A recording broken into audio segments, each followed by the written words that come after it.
Hey everyone, welcome back to another episode of Beyond the Dirt podcast. We're episode number 12 here today, and we figured we'd sit down. We have a chance to kind of explain how we got into this role and kind of our stories and some exciting things, not so exciting things, and just kind of have a conversation going back and forth as to maybe some day-to-day things that you don't normally see or hear about and stuff like that. And so I'll let Neil kind of start off. I mean, Neil's obviously been one of the, I don't know, are you or are you going to be one of the longest serving PCs in the state? I think Is Paulus got you? there's three others in the state that were hired on before I was. I remember I went to the first project coordinator meeting, and uh, in the early 2000s, the state of Iowa had a budget crisis, so they were instead of having all state ES positions in these watershed projects, they were converting some from ES positions to district positions. It's a way it was a cost savings way, the way the districts handle it compared to how the state requirements work. And now But we're anyway, going back to yeah, hire and ESs. I believe I think I was the only one that was a district employee. I felt a little intimidated by the entire process, but they were all great guys and gals, and a lot of those people originally that I went to that first meeting either retired or gone on to other agencies. But there are about three environmental specialists that I can think of right offhand that have been there longer than I. So And um, it's pretty atypical to see a project coordinator stick around for 10 plus years. I mean, a lot of times you see coordinators stick around for 3 to 6 years, maybe. Probably on average is less than that, just because being most of our positions are grant based. Every 3 years, you need to rewrite for your grant. You need to get your money back for your project. You maybe are moving on to a new project area, whatever it may be. And so there's some reasons why PCs don't always stick around, but obviously Neil is a testament to the system, and he's bought into it, and he's gone through multiple different watershed projects here in the county. And I know a lot of times people say, "Oh, well, you're going to run out of work." Well, technically, you probably could go back in every one of those watershed projects and pick it back up and start going again. And whatever the resource concern or the project concern would be to start the project back up, I'm sure there could always be something found. I mean, it's just like anything. I know we always get the question about why we do water sampling and stuff if we don't want to show bad things or whatever it may be. And but you got to have those numbers, and you need to know what you need to work on and stuff like that. And so it's still always kind of the same idea as far as a watershed project too. yeah, talking about the longevity or not of project coordinators, back in, like I said, when the state budget was pretty lean, um, the competition for a project was really pretty tight. So I mean, the bar was pretty high to get a project funded and rolling and stuff like that. Even to get a planning grant was pretty tight. I mean, that was a big deal. If you got a planning grant, didn't guarantee you were going to get a project, but you better have chosen wisely to what watershed you were going to work into, because you really had to have all your ducks in a row and really line it up. It has eased now a bit. State has quite a bit of money. Federal money kind of trickles down to us. That's helping out quite a bit. And the economy has been the Iowa economy, because agriculture has really flourished in the last few years. So that's helped us keep those things funded. But it was so disheartening. You'd go to a project statewide meeting or a regional meeting, you'd see all these younger, ambitious individuals just gung ho on it, but they were terrified to death of the whole grant writing process, proposal writing. And I kept telling them, I said, if you do a good job, you're getting results, you're going to get funded. That's what I was always told, and that's pretty much fact. And but it just, some of them were so stressed out that, oh my gosh, I'm going to have to start, because usually you would get a 3-year grant. The first year was pretty gravy because you were working on your stuff that you were planning, getting working on it. Second year, you're really implementing a lot of stuff, getting a lot of stuff put on the ground. But in the back of mind, you're starting to think, wait a minute, now next year, I'm going to have to start planning to get things lined up for the next year. That third year, you really had to, you had your annual review, you had a time, usually mid-April, first of April or May, you had to have a plan in for your following year. Um, and I know through like the federal program of the EPA funds money to the Iowa DNR Section 319 Water Bureau, which then funds me and my project. So the feds had a different route and kind of a different timeline than those that were just strictly state funded. But anyway, these guys, they got so stressed out, and you go to the next meeting and they're gone and they got a replacement, which really caused a inconsistency within watershed projects. You gotta, Hunter and I have talked about this before, you have to build that trust. And if you don't have someone, if you're changing out people, constantly revolving door, you're not going to get that continued trust building and everything. It's only one or two project coordinators away from not knowing anything what happened before. I mean, if you want to start digging around and try to figure stuff out, but I can't imagine bouncing around like that. But anyway, that's just the nature of that.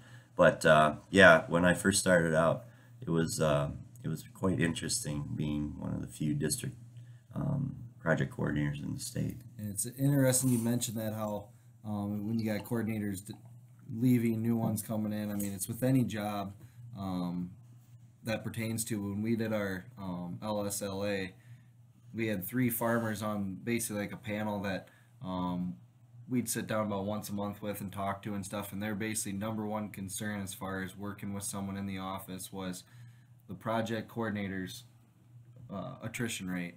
Just because a lot of times that project coordinator is the one who's talking to that farmer, the one who's lining up the projects.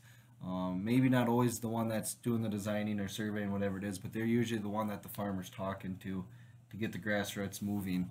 And then all of a sudden that person leaves and another one comes in. Well, then that whole process got to start over, especially if the person who was there initially doesn't keep good notes, isn't keeping up on the documentation part, isn't telling everyone else what's going on. And so it's really important to keep someone there for a long time, for as long as possible, just because of that specific reason that that's who they're a lot of times talking. I know, like in our office here, the phone rings, I would say 95% of the time is Neil there, and then no, he's not. Give him a call on a cell phone or whatever, and it's usually just touching base with the project or whatever it may be. And sometimes it gets put off to a different hand, and all of a sudden the project gets swayed one way or the other. And so it's really important that you have that common theme or that common chain of command, so you know what's going on.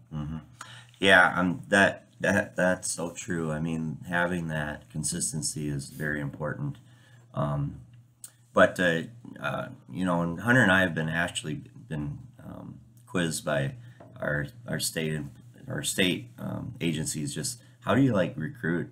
We do a lot of recruiting for our internships and different positions, and I said it's probably the most important part of a project is the coordinator. And honestly, on the 319, I know we've got a whole page now just about the qualifications, either of the project coordinator that's currently on location and just moving to another one, or who that next person is going to be, because right now that's kind of pivotal too.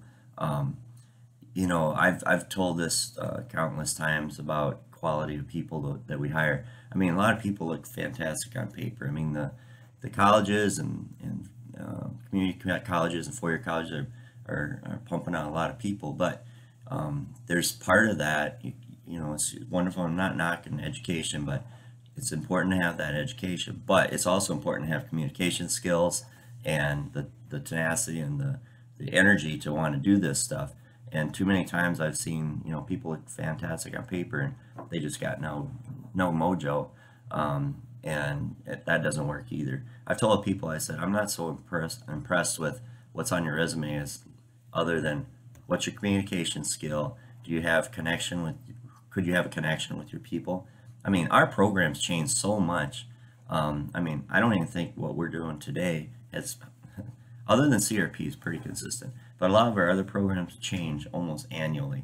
So that's not a problem. I can teach you all the new programs, processes, and things like that. But if you don't have the communication skills to really get out there and sell conservation, because that's what we do. We're selling conservation. We're selling an idea. We're selling soil health and all the benefits that go along through that. And that takes a lot of conversation abilities. Well, it's to be just able to like get that anything done. else. If you don't have that self motivation to get yourself up every morning and get yourself to the office or get yourself to your job, whatever that may be, I mean, you're probably not going to be successful. I mean, and I can relate to it really well. I mean, it's like coaching and stuff. If that athlete is not self motivated to get himself to that morning workout or get himself down to weight, whatever it is, can be the most talented person ever, could have that great resume, but if they're not going to push themselves, they're never going to be successful. And those skills translate to life. And so you really hope that these high schools, these middle schools, these colleges are not only teaching the content, but also hopefully trying to teach them some self motivation, some self discipline, that sort of thing. Because, like you said, yeah, we've had tons of people, and you've seen tons of applications and tons of resumes that look really, really well, and then you talk to them in person, and it's like talking to a wall or a board, and they maybe have all that knowledge, they maybe have all the skills, but they can't translate it. They don't know how to get it out. They don't know how to put it in front to their customer or wherever it may be. So So yeah, we I know.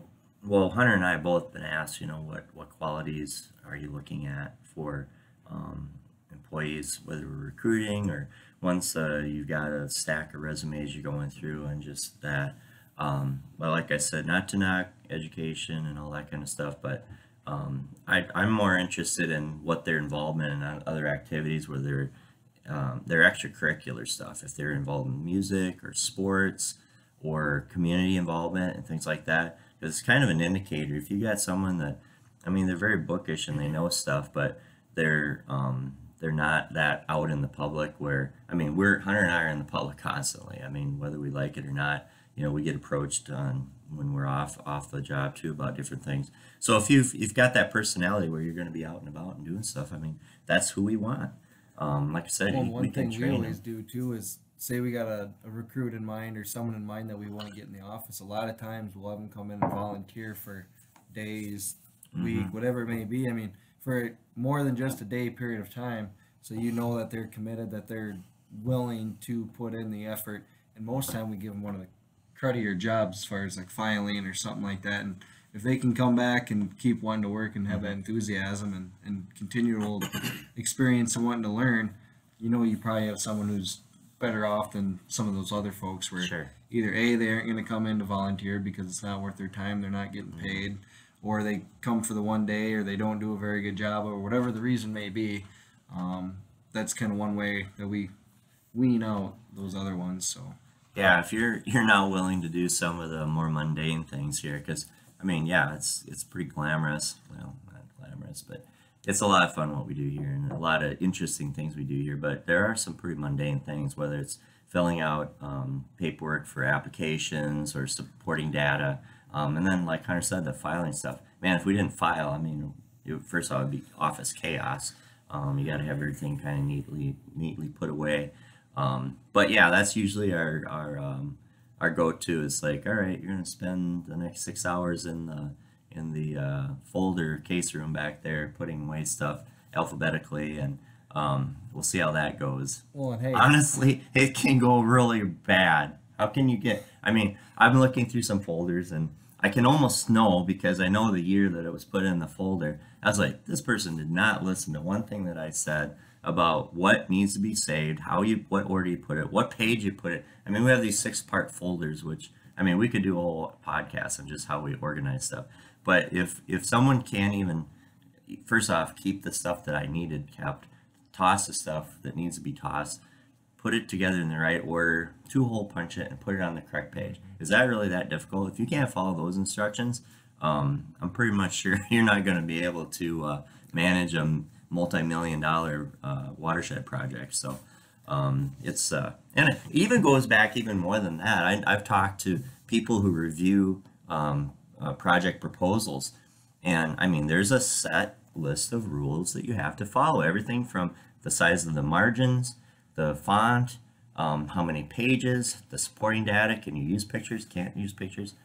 I mean, the one reviewer I talked to, he says that's one way to wean out. So it's very competitive, and if you can't even follow the directions on filling out a watershed project proposal, how the heck are we going to trust you to be able to manage a project for the next 3 years. So A successful project at that correct. too. I mean, it's easy to go through the motions and just get the minimum done or just barely keep your head afloat. That's one thing. Hmm. But I mean, to actually be truly successful and going above and beyond what the requirements are, that takes a special individual or a different person a lot of times. So Well, and it's just in that whole recruitment thing. I mean, you can recruit at colleges and recruit us, but honestly, our best employees have been those that we've recruited who currently have a job and are doing well in that job. If they're doing well in that job, I mean, there's a lot to be said for recruiting current workers and not leaving things to chance and just randomly picking up people that are unemployed. Especially in this day and age, it's very competitive right now, and it's so when we get good employee prospects. We really encourage them to work up through the process, and we usually have a really good outcome. So you know, and a lot of times it comes down to who your leader is or who your boss is. And so technically our commissioners are our bosses technically, but they're not here on a day-to-day basis keeping an eye on us, keeping us on task and that sort of thing. And so it's usually our DC, our district conservationist, who's our day-to-day supervisor basically. And you've gone through a couple different DCs and stuff, and if you just want to kind of, we're not going to name any names or anything like that, but just kind of go through what kind of qualities or positive impacts those folks had on you that furthered your career while you've been here for 20 sure. plus years. So honestly, as far as district conservationist, which is kind of the supervisor for our office, our current DC is the fifth one that I've served with in 21 years, and the CED, or the office manager of the FSA office, the current one they have now, I believe, is number 7 in 21 years. So that, and this goes to almost any job, or honestly, even if you're a college student and you have different professors, there's always that first initial meeting, and then you need to figure out the things. I mean, everybody's going to run things a little bit different, and that's just because everybody is different. I mean, you're not going to have a clone of everybody that comes through. But, we've been very successful with our relationship with FSA here in Howard County, under several administrations with several very different management styles. The first CED I worked under was very particular on a lot of things, and most of my interaction is with CRP, and it was awesome because she made me really think through the program. I learned a tremendous amount from my CRP from her, and she had been a long time CED in other counties and was in Cresco now, and it was probably the best thing to have is someone that's very a stickler for detail and everything, because that's how you learn. And then, I mean, they've all had different, they've come at things differently, but you listen, and especially the first, few months of their new term, you just kind of listen and see what they need, and you deliver what they need. I mean, that's as simple as that. I mean, it's not like you force anybody to do anything. No, that's not how you do it. You listen to what they need. Some want more substantiate to. Oh, I can't think of the word. Substantial? No, not substantial. Let's I just forgot say, the dictionary all right, today. now we're going to call it documentation. Some need more documentation for certain things, which is fine. I mean, that's okay. Some get by with less documentation. And then as far as like the DCs on our side, most of those have come up through the conservation area. Have either, previous ones that we've had, they either were a soil con in previous lives or district employees. Let's see. One had worked, in long different amount of service. One was, I believe, their first DC position, and we had one that had been retired from our office and had over 40 years of experience in. So you can gather a lot of information from and knowledge from these individuals. So anyway, so that's been really exciting. And then there's these counties that have had DCs for 25 years or FSA directors for 30 or 40, which is fine too, but I like the idea that we've got to work with different people because it makes you a better project coordinator, it makes you a better employee, and we're getting to know a new CED here at FSA in Cresco, and things are going really well, and it's exciting. I love working with new people, and definitely like working with the ones that we've had, but it's always fun and exciting. I find it as exciting. I'm not stressed by it at all. I mean, the idea of getting to work with someone new who's brought ideas from somewhere else is always excellent. That's what I was gonna say. That's what makes it kind of enjoyable and fun is when you bring someone in new who is in that position in a different county, is they bring their skill sets that work for them over there.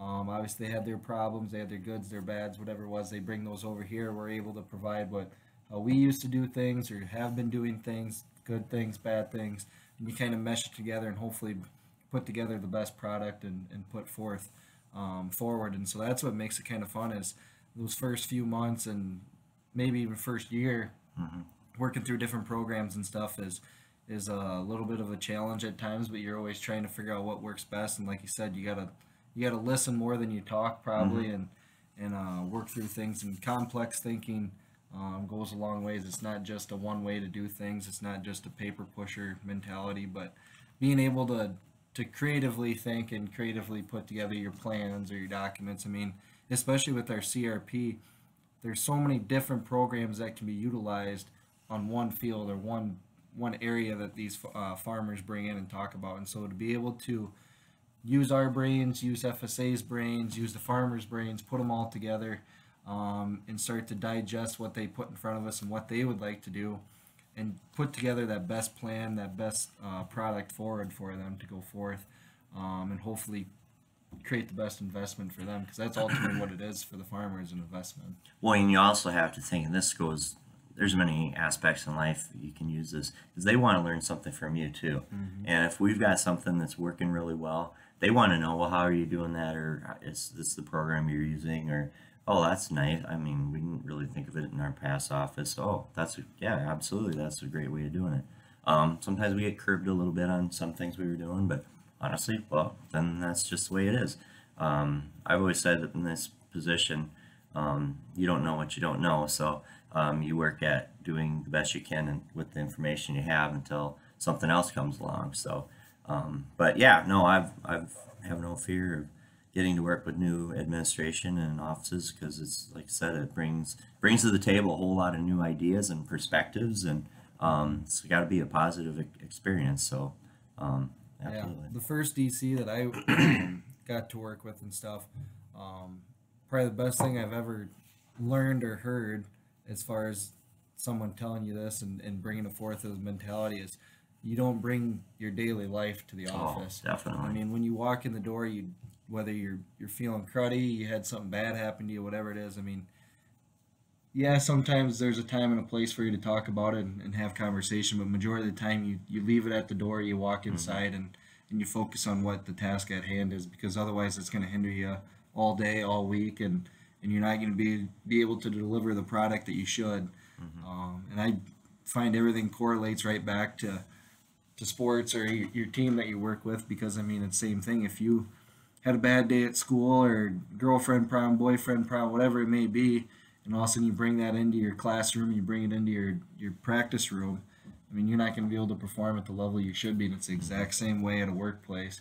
If you're not at your peak 100%, you're not going to be deliver. You're not going to be able to perform where you should be, and that's not fair to your clients, your other coworkers, and stuff like that. I mean, they don't need to be listening to that stuff. So it's really important that you are able to focus and not worrying about those other things at hand, and really just dive down, nose to the grindstone, and get done what you need to.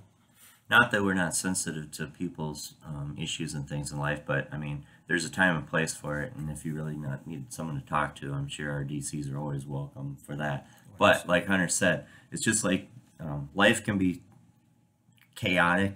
It's just like walking around in the mud. You come to the office, are you going to walk in through the door and walk with your muddy boots all over the office? I mean, obviously not. What do you mean? Well, it does happen, and I do know where the vacuum cleaner is. So. That's probably happened one too many times. And the nice thing about our office here is we got this kind of a mud-colored carpet. I mean, it's crappy carpet. You can brush it out. It buffs out pretty easy. Anyway, back to what I was saying. Yeah, you don't want to bring that in, and that's so important. I mean,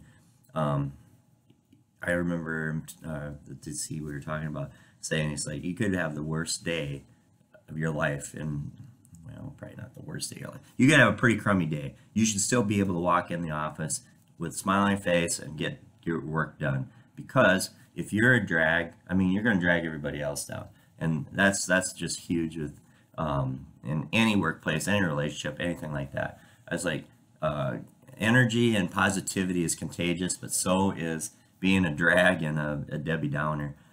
That can really have a chilling effect on the productivity of an office and things like that. So, I mean, that's just words of wisdom to any job or anything else, is try to stay motivated and positive. Because honestly, gosh, I mean, we're doing so many different things. And let's say you just hate doing buffer strips. Why you would, I don't understand, but let's say you did. Well, maybe you like 3 of the other items that we're always doing. Well, we can't just pick and choose what we want to promote or what we want to feel good about, or have more fun doing. I mean, we have a responsibility to, I've always said we're the buffer between the farmer and the programs. I mean, they're very complicated. The ground is always shifting, but it's our job to do our best to get the information to the farmer and get the farmer's resource concerns met with one of our programs. But I mean, we've got a lot of practices, and you can't just say, "Oh, I'm not going to do any of the state programs. Oh, they're complicated," or "I'm not going to do CRP. That you got so many levels of things. It's such a long commitment." No, that's not our deal. I mean, you can have. We've talked about this, especially with grass waterways. We have maybe 5 different ways of funding a waterway. Well, there's probably going to be a best fit in all of those, and we can't limit ourselves and just say, "Oh, I'm only going to do CRP waterways and to heck with anything else," because no, we have a really good state program and an EQIP program for that. I was just thinking, when you said we have 5 different ways to fit it or fund it, and there's usually a best fit, all I could think about was college test or the standardized tests where you have 4 or 5 answers. They're all 3 correct. of them or 5 of them are correct. But which one is most correct? The best I mean, answer. that is exactly what government programs are. There is so many different programs. They're all right. You can use them all. But which one is the best fit? And that's what makes these tests so hard if you've ever taken them. It's just like, gosh, I know all of these are right, but how am I going to choose exactly which one it is? Because I didn't study. I didn't really pay that great of attention in class. But I know it's one of these, and they all sound right. How do I choose? It's the exact same thing with the government programs, which is so funny. And that's what makes it so difficult for farmers at times, is they understand that there's multiple ways to fund it. They know they're all the right answers, but how do they choose exactly which one it is? And so that's where we need to be the experts or the professors on that subject line, and be able to tell them this is exactly what it is. And then, kind of getting back to like those new employees and different things. So, I mean, we try, I mean, as a continuing education, we've talked a little bit about how NRCS has this fantastic learning program called Ag Learn, where you can go online and take courses that, of a wide assortment of practices and project. And I mean, everything from nutrient standards to windbreaks to learning how to do stream banks, different things like that. There's habitat, culture resource, all this stuff. But so these meetings we go to, trainings and stuff, I mean, now that COVID's over and we're back to our somewhat normal, we're just ramping it up. I mean, that's one thing. You shut something down, it takes a while to get back into the swing of things. Because those people that organize these trainings and conferences, give them credit, because they put a lot of effort into it and a lot of energy and a lot of thought, which comes to my point about, and I've been working with some of my admin people, Ryan Steffen and I, and there was like 2 Ethan Teese from out in Northwest Iowa, and there was another gentleman that were project coordinators, went to this, what I call it, SWIM. It's an acronym for a stream watershed-based training that talks a lot about watershed, how the geomorphology of watershed, stream bank work, all that kind of stuff. Anyway, excellent program. I've attended it, I think 4 or 5 times now over the last 20 years. But it's offered only once every 2 years out in western Iowa, over by Carroll, Iowa. And Tom Eisenhower's professor at Iowa State is pretty much he organized this back in the late 80s, to do this assessment protocol that we learn about. Anyway, this last time we went, there was only 4 people from the watershed project world, And I'm like, I was so not disgusted. I was disheartened. Here we got one of the most outstanding uh, programs for training out there for watersheds and streams. And here, all these project coordinators either, I don't know how they didn't know about it, or don't think it's pertaining to them, or they think they took it once 15 years ago and now they don't need to anymore. But I was talking to my agency people, and I'm like, honestly, I said, if you have a stream in your watershed, you should probably be required to go to this. And it's like, and they're kind of like, wait a minute, everybody's got a stream. Yes, my point. Everyone should go to this. Not that you can all get everybody in there, but guess what? Maybe if it becomes that popular, maybe they'll offer it every year so that more people can go, or at least go at least once every 3 to 5 years. I mean, there's a lot of technologies and things that change, and I can't.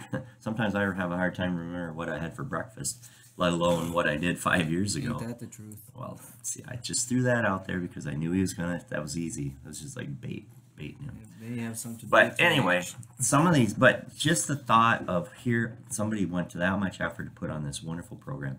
And it's I think the location has something to do with it too. I think they need to move it around. I know it's always in southwest Iowa, and then the comment always comes up, well, you folks from northeast Iowa, take your goggles off and don't be comparing. Well, why don't we do it up here in northeast Iowa then?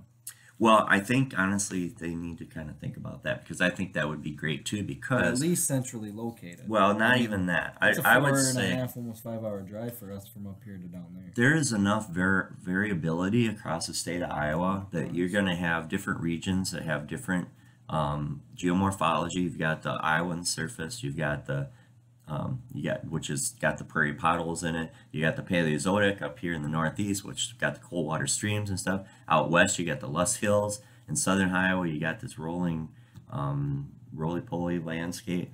I mean, so first off, yeah, they could do that. And I think what the reasoning behind that was, when it first started out, was there was a DNR state park called Springbrook, and it was awesome. It was kind of like going to camp. They've got cabins out there, cafeteria, a learning center. So I had multiple trainings out there besides the swim program. I had NRCS would put on week-long trainings on waterways, terraces, sediment bays, and stuff like that. So I think they're still stuck in that rut of, oh, we've always had it out here, but now we don't have access to that facility anymore. So we're pretty much using nature centers and stuff. But no, that's a very good point. It could be moved around. But back to where I was saying, it's like all this information's out there. So not only do we learn information, new information from different speakers. So I was like, we just went to the big soil health event. It was all about soil health. Now, Hunter and I have probably been, between the two of us, probably been to 24 soil health, cover crop field days, what have you, over the last 8 years. But this one was different. You got different speakers. People come with different experiences. The soil health stuff is new. I mean, it's evolving from where we were just talking no-till and throw some cover crop out there to now we're dialing into all these new different things. But it's still important for even those that have been in the agencies for a few years plus to go to those just as much as for the new ones. Yeah, and I'm just thinking about, we definitely got to send the invite out to Brian Doherty, because his Oh my gosh, he presentation was awesome. was not only educational, it was hilarious, and he had points in there that we talked about the whole last week. I mean, I'm not going to spoil it because I hope we can get him on here and get him to talk about it a little bit, but those are the kind of things that grab your attention. I mean, yeah, it's great to have scientists and engineers up there and they're presenting that raw data, and you understand the numbers, which usually doesn't happen because you're half asleep because you're bored. This guy just knocked it out of the park, and I mean, it was one of the best presentations on soil health, and made me really understand the whole picture of it. I mean, we obviously know quite a bit about the soil health aspect, but sometimes you kind of get bored to death with it. I mean, you kind of absent-minded with it. You're kind of just going through the motions. To have that fire rekindled is really important. And so, yeah, we do go to a lot of trainings and stuff like that, and that's when we were talking about getting good recruits. If you can get someone who's interested in working and you can take them down to some of these conferences, obviously the funding part, some people don't like sticking the money out of the pockets and stuff like that, but it's really important to get that baseline knowledge. I know we brought Riley down to the water conference He wasn't even hired on yet. Obviously, he had pretty good intuitions that he was going to stick around with us and stuff, but um, his biggest concern was, well, I don't know about the education part. I didn't go to school for it. Well, this is where you get 90% of your education is those online classes and these in-person seminars that we go to. And like we always say, we're not trying to knock on education and stuff like that. It gives you a great baseline. It gives you a lot of really good knowledge. But to have those real life experiences, get out and network with those folks you're going to be working with, talk to those administrators that are going to be your bosses that you're going to have to look up to and report to and stuff. I mean, creating those relationships go a long, long ways. Well, besides all the information you're going to get at these conferences and trainings, you got the networking opportunity. So, and this irritates me too a bit because you've got these long-serving project coordinators that have been around for 10, 15, 20 years. If they don't come, I mean, they've got a lot of knowledge and experience. And so lately, and I don't know, I think, COVID's got a lot of people set in their ways on what they do and don't do anymore. But as of late, I mean, we go to these trainings and it's like people fresh out of the chute. I mean, Riley and I went to one down in Des Moines, the Fall Watershed Academy, and they were just, they had people stand up and show how many years of service or how long they've been on the job. Two of the people, and Riley hadn't even started yet. He was like a couple weeks before he even started. There were people that had only been on the job for like 5 days or 2 weeks. And then, so then there was like probably 80% of the room had been there for less than 5 years. And then they went 10 years and there was a couple there. And then they kind of quit. And then they're like, no, keep going. Because somebody saw me in the crowd. Well, I've been there 20 years. I mean, there was me 20 years and it was like 3 people over 10. That sucks because you should be, if you're part of this whole system, the agency has invested a lot of time and energy and training in you. You've gained a lot of knowledge from your daily work and over the years. You need to be at those programs just as important. Maybe you don't think that you need to learn any more about buffer strips or this kind of thing. But the new people coming up need to learn from your experiences and that, I mean, that's why I go to them. The information is always valuable, but I'm always trying to visit with some of those. And I know that Fall and Spring Watershed Academy that they put on, they have some icebreakers that are really, it was almost like, have you ever heard of the speed dating? So they had this deal where one of the icebreakers was where you had to like get in 2 lines and you had like 2 minutes to introduce yourself to the person across from you, and they had to like ask you like 2 questions about you. You had asked them 2 questions about them, and then it was like boom, then the next person. I think we got through like 3/4 of the people. It only took like 20 minutes or so, and then we went to another conference which I won't mention. We didn't even have introductions. I'm like, for real? It's like we hadn't met each other for like 2 years, and we're not even gonna spend 15 minutes just introducing ourselves to know who was in the room. I mean, I didn't know probably 2/3 of the people there. I still don't know 2/3 of the people who were there unless I just happened to sit next to them at lunch or something. I mean, missed opportunity. I tell you what, some stuff I just have to scratch my head. I did send my comments on that up the chain too. So. You know what they always say, if you're not at the table, you're on the menu. So I guess you need to get on the menu. I guess so. That kind of works out. But, I don't know. That's my thing, but I think trainings are very valuable. I think it's very important to have that networking and sharing that information. Like Hunter, he just went through this year-long, it was almost a year-long, watershed or academy.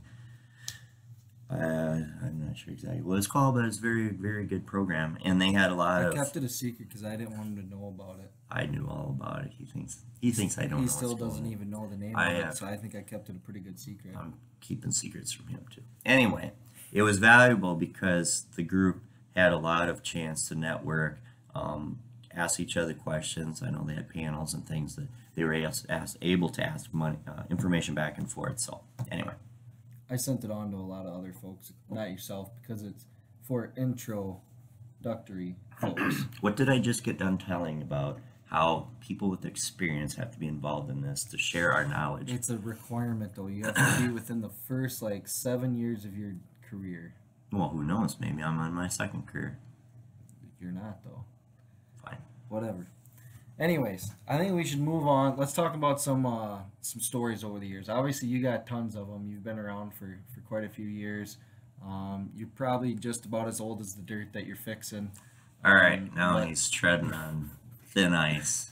hey, I want to start out with the first story because it's been in my mind, and it's one that we talk about every time we talk about funny stories. It's always the first one to come up, and I bet you he's already knowing what I'm talking about. But anyways, we had this farmer who he put in his whole farm into CRP, and if you've had any experience with CRP, obviously that first year that it gets put in, you're always getting phone calls from the farmer saying, "Oh, I don't have anything out here. I just have weeds. I'm going to terminate it. I'm going to spray it. I want to keep farming. I don't want to do this."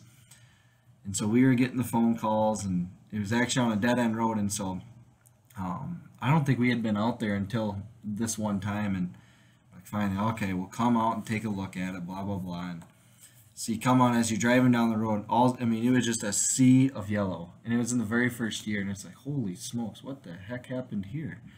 And it's like, man, this looks really well. I guess we'll sit down and talk to him, and hopefully ease his mind and show him he's got all these flowers out here.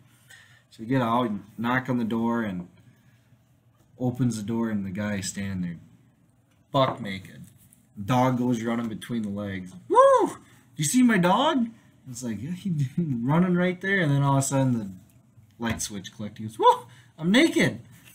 Yeah, you sure are. And he ran back in, put some clothes on, and came out like nothing ever happened. And it's just like, wait, what in the heck? And then, I mean, we proceeded to drive around the farm for probably 2-3 hours, looking at all the flowers and stuff like that. And to this day, that our cover photo for our Pheasants Forever calendar is of that farm, and one of the nicest stands of natives I've ever seen, especially in that first year. I don't know if he put 3 times the amount of fertilizer out there or what he did, but obviously he did something right, and it was one of the most beautiful prairies out there. Well, it gives cold calling a whole new meaning when you go door to door selling conservation. So I've learned to give a phone call from the car when we get in the yard. It's like, "Hey, we're here." It's like, hey, be prepared. So yeah, that one's going to be hard to top throughout the years. But just the things that make our job so interesting. We had an intern from was going to school at Luther College, and so he was actually with us during the school year, and then during the summer he interned back home in Worth County for the Soil and Water District there. So it worked into his college schedule. He was here about 2.5 days a week, and so we go out to north of town. We were going to go out and look. They were building some. We were going to do some wetland excavations in a kind of a peaty bed area, very wet area. So we were walking out there, and gosh, it started getting wetter and wetter and wetter. And all of a sudden we get up to this little draw, and here beavers had fallen this tree. I mean, this tree was probably a good 2 foot in diameter. And I mean, there's some amazing stuff. I mean, beavers have had kind of a bad rap. It's causing damage to whether it's tree plantings or back in water in different places. But if there's trail cameras, if yeah, that's kind of a funny story too. But there's a place for them in this. So this area was definitely going to be. But this beaver, I mean, they are amazing animals. They dropped this tree right across a stream, and you could see they went across the top of the tree and cut all these branches off. And I've got pictures of it. And then they laid those down, and so you've got this magnificently built dam, but above that they also had this old channel. It was kind of like an oxbow that was now their emergency spillway. I mean, it was classic design of what you could lay our CAD design down and right over the layout of what this beaver had done, and it was exactly so. I don't know if the beavers are mimicking us or we're mimicking the beaver. We might have to put them on a contractor list. Beaver boy, Enterprises. They that was pretty cool. So we got our picture taken with it. I used that in a lot of my presentations for a long time about those damn beavers. Yeah, I know how we can get a hold of them too. Just dial into my trail camera. Yeah, Hunter had a trail camera set out earlier this year and a little too close to the stream, and the beaver Hunter thought it was a good tree to hang in his camera, and so did the beaver think it was going to make a great addition to his dam. Some investments into some cell cameras this fall, summer, and this one in particular had GPS, and I go, this is perfect. If someone were to steal it or whatever, I'll have GPS coordinates of it. And the GPS only works when the camera's turned on and takes the picture, blah, blah, blah. And I was like, oh, this would be perfect. So I set it up or whatever, and I don't know, probably 2-3 months went by, no problems getting pictures. Obviously, no good deer. And all of a sudden, one night I got some pictures of it looking up at some twigs and stuff. I go, ah, dang, tree fell over, a deer hit it or something. And so I was like, oh, I'll leave it a couple days, see if it fixed itself or whatever the deal maybe is. And didn't get nothing. I was like, all right, I better go back, check it out.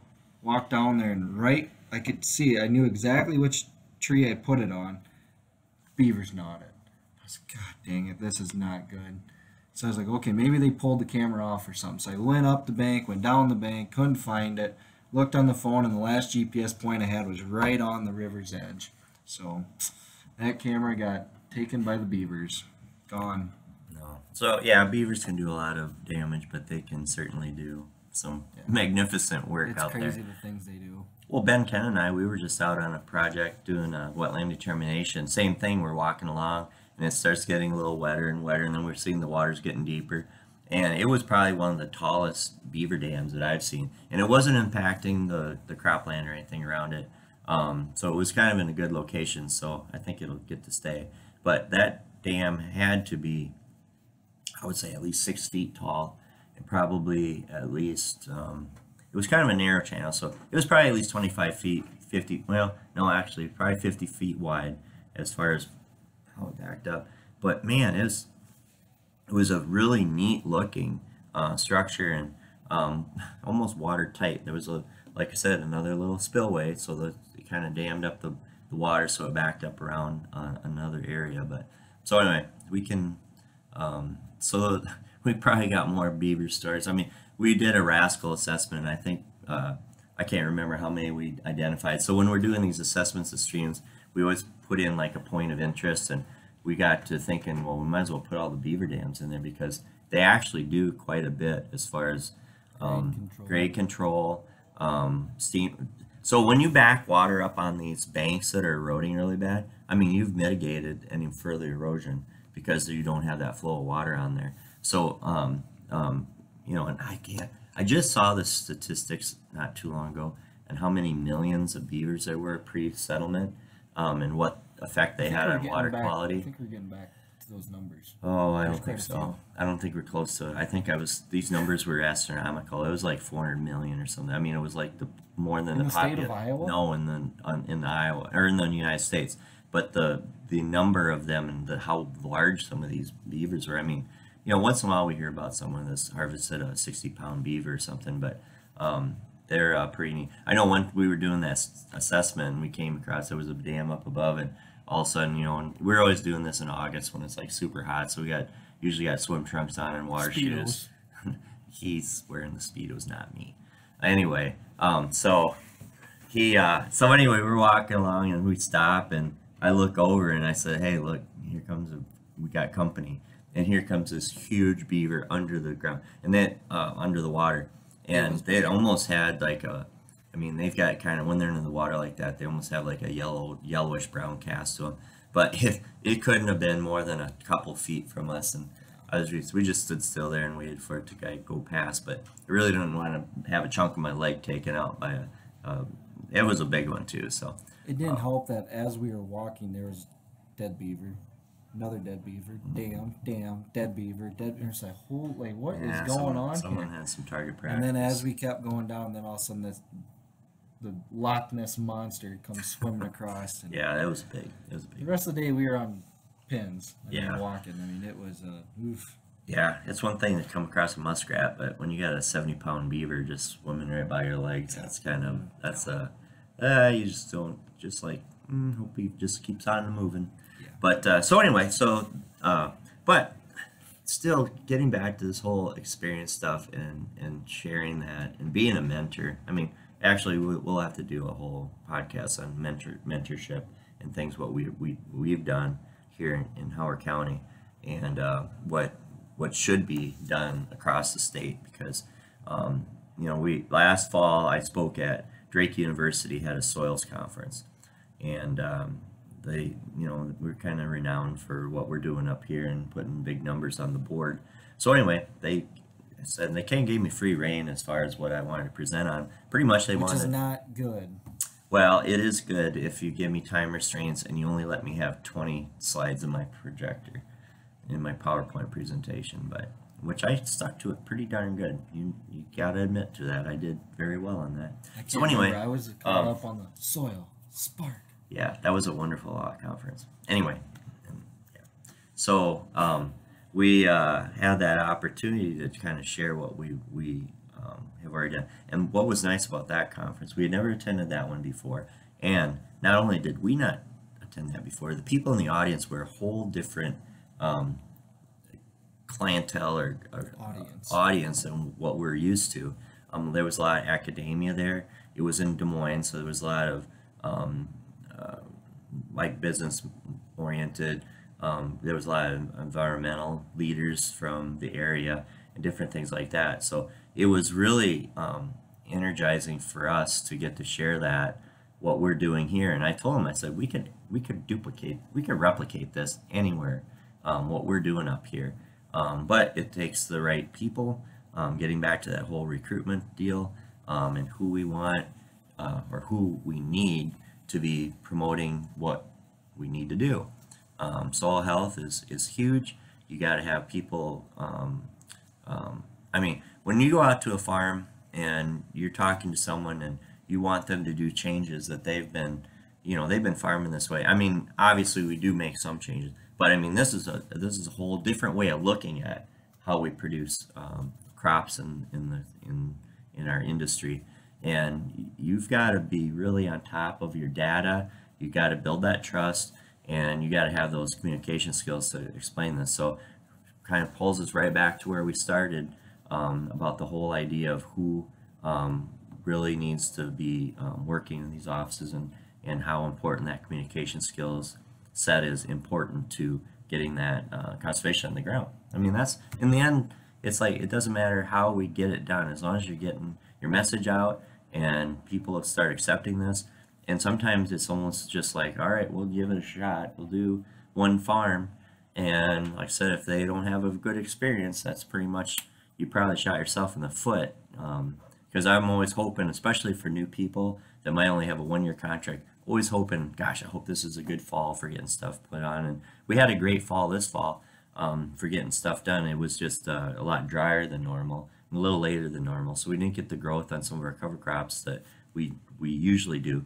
But we still had a great harvest and good timing and stuff. So hopefully it won't be hard to go out next year and recruit these people to do these cover crops and things, that definitely the ones that were on 1-year contracts. So anyway, and that's about all I got to say about our experiences as far as encouraging people to just work, how we work with different administrators, and what we've done to share that with our agencies and try to be better employees and deliver a better product. And because honestly, we're here for the farmers. So if it wasn't for them, we don't have a job.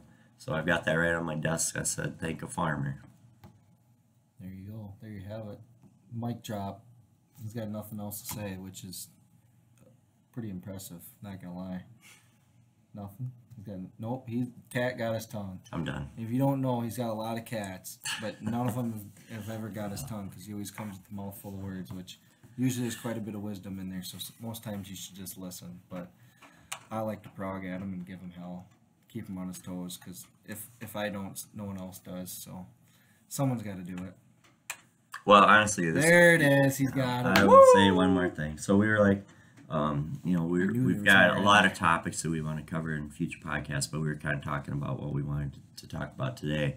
And, that whole, what is our experience for us personally in an office, and where did we learn, who did we learn from, and how we share what we know with others. So it's probably a little more, not centrally as focused as what we usually do, but I thought sharing some of our experiences, some pretty funny, some pretty, I mean, slam dunk. It's like, why wouldn't you do it that way?